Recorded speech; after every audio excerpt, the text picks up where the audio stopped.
Salve a tutti e benvenuti in un nuovo video. Io sono Efrem e questo è Garage 19. Lancia Delta 1900 Twin Turbo. Andiamo a sostituire l'olio del cambio. Sistemo l'auto sul ponte, la solleviamo e ci vediamo a breve. Ma prima, come sempre, like, iscriviti al canale e attiva la campanellina per non perdere l'uscita di altri nuovi video.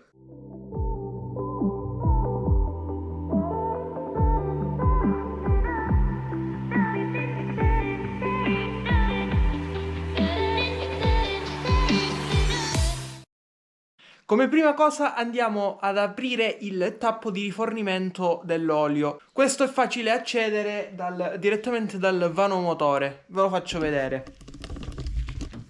Praticamente qui c'è già collegata il cricchetto. Con una brugola d'otto possiamo andarlo a svitare. A me con queste misure di chiavi mi viene comodo così. Altrimenti possiamo anche togliere la batteria per stare ancora più comodi. Ma ripeto, abbiamo abbastanza spazio per raggiungere. Certo non è proprio comodissimo, però si riesce ad arrivare. Una piccola curiosità è che su questo tipo di cambio vi è solamente il tappo di rifornimento e il tappo di scarico. Il tappo di rifornimento, come abbiamo visto, è posto proprio al livello superiore del cambio. Non è come la maggior parte delle altre auto che possiamo fare il livello direttamente dal cambio, quindi di solito dal foro, nel momento in cui ne inseriamo, c'è un foro da cui fuoriesce l'olio. Quando fuoriesce da quel foro possiamo chiudere e siamo a posto. Qui non è così, qui non abbiamo nessun riferimento, quindi dobbiamo andare a ricercare nel nostro libretto di uso e manutenzione oppure nel nostro manuale d'officina e capire qual è l'esatta quantità di olio da inserire. Nello specifico, per la Lancia Delta ci sono tre tipi di cambi diversi. Uno è per il 1400 e questo porta circa 1,75 litri, è il cambio più piccolino. Poi abbiamo un altro cambio che è montato per il classico 1620 cavalli. Qui non ricordo precisamente, ma siamo sopra i 2 litri, 2 litri e passa. Mentre per questo tipo di motore, allora sia questo, cioè ovvero il 1900 Twin Turbo 190 cavalli e sia il 2000 Multijet 160 cavalli, montano un tipo di cambio che porta 3,1 litri. Nello specifico andrò ad inserire questo qui, il Tutela 75 V80. Ad ogni modo svito il tappo di rifornimento, solleviamo l'auto e togliamo la protezione al di sotto. Sollevata l'auto procediamo a rimuovere qui la protezione centrale. Ci sono 4 bulloni da 10 da andare a svitare, 1, 2, 3 e 4 e poi tutte le viti a croce laterali, lato sinistro e lato destro.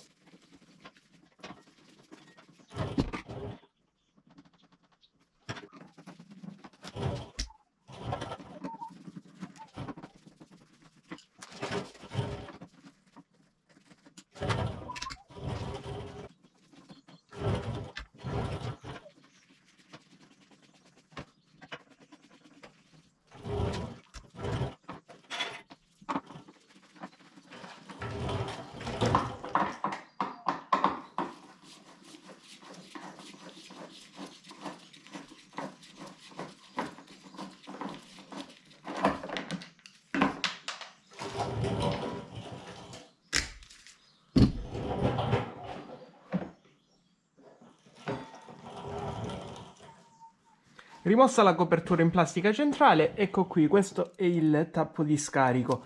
Io sono andato a rivestire questa parte qui di barra per evitare di sporcare il meno possibile, visto che siamo proprio al limite. Solita carta d'alluminio da cucina, soluzione che adotto per diverse cose, l'abbiamo vista anche ad esempio sulle moto per coprire i collettori di scarico e così via. Ad ogni modo, volendo, si potrebbe anche togliere completamente questa barra, molto semplice. Ci sono 2 bulloni qua da andare a svitare, altri 2 dall'altro lato, 1 e 2, e poi questi 2 bulloncini da 10, 1 e 2 perché le due plastiche laterali, sia quella di destra che quella di sinistra, sono ancorate anche a questa barra. Ad ogni modo, brugola da 8 e procediamo a svitare, ovviamente ricordandoci di mettere un recipiente al di sotto.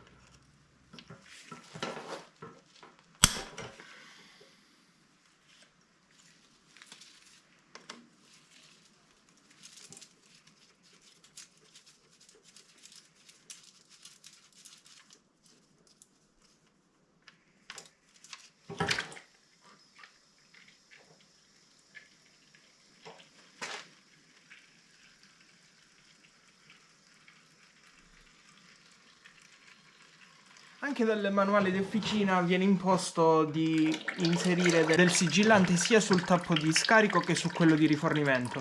Qui, come potete vedere, ce n'è ed è già stato cambiato, quindi hanno già aperto questo tappo qui, hanno già cambiato l'olio, non è quello di fabbrica. Ecco qua, finito di scolare, possiamo andare a reinserire il tappo.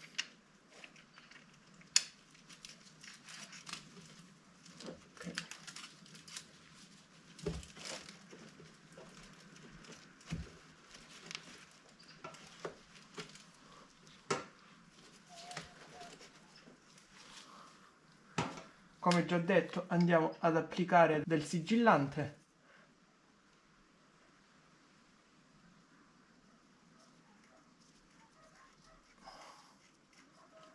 Ok.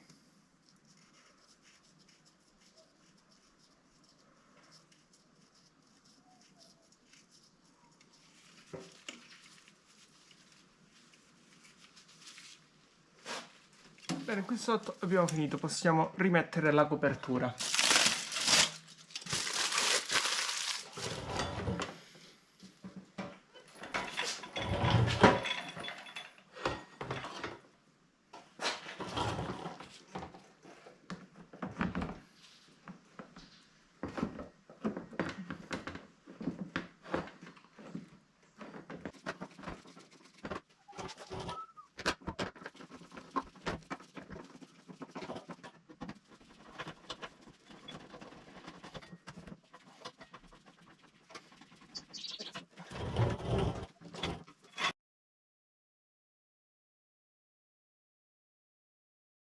Protezione al di sotto messa, ora ci spostiamo nel vano motore. Ecco qui, ci siamo. Lì il foro di riempimento. Prendiamo... allora, a me viene comodo questo imbuto qui perché va giusto la lunghezza esatta. Lo inserisco e verso il nostro olio. Ovviamente ci possiamo scogitare qualsiasi cosa o con delle semplici siringhe o dei tubicini oppure i siringoni appositi tipo questi. Ma comunque è molto molto semplice e comodo.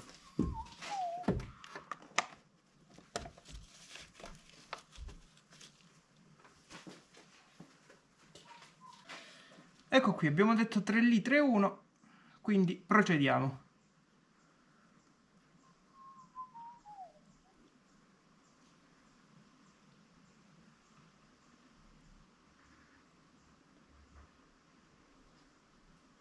Perfetto.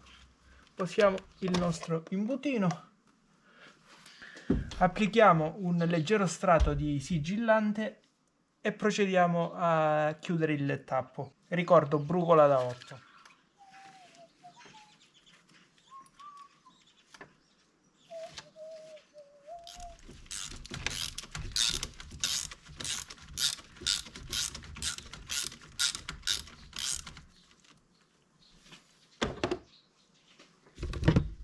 Faccio vedere da vicino.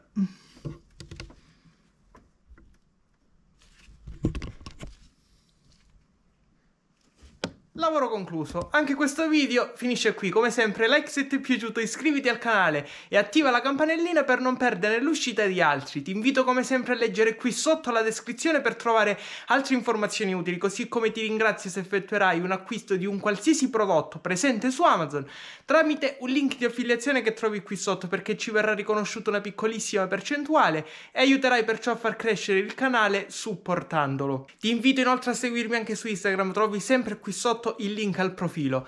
Grazie e alla prossima!